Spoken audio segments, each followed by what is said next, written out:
وأكرم نزله ووسع مدخله.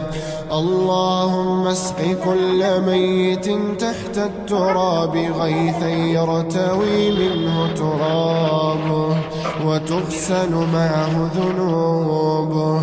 اللهم اغفر لمن عشنا معهم أجمل السنين وهزنا إليهم الحنين.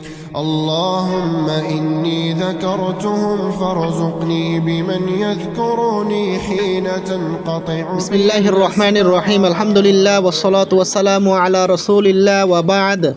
قال رسول الله صلى الله عليه وسلم أفضل الصدقة سقي الماء لله الحمد والشكر. اليوم تم افتتاح بير سطحي بمزخة يدوية في دولة الهند تحت إشراف بقاء الخير لحفر الآبار. بئر ماء صدقة جارية عن مصطفى محمد أحمد جعفر رحمه الله. نسأل الله أن يكتب أجره وأن يسقيه من أنهار الجنة. آمين. تقبل يا رب العالمين.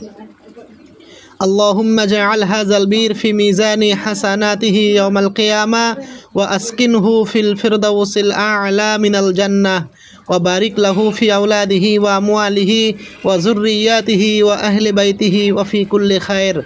اللهم اغفر له وارحمه وأدخله الجنة بغير حساب وأعيذه من عذاب القبر ومن عذاب النار. اللهم اجعل مرقده روضة من رياض الجنة ولا تجعله حفرة من حفر النار. آمين. وصلى الله على نبينا محمد وعلى آله وأصحابه وسلم.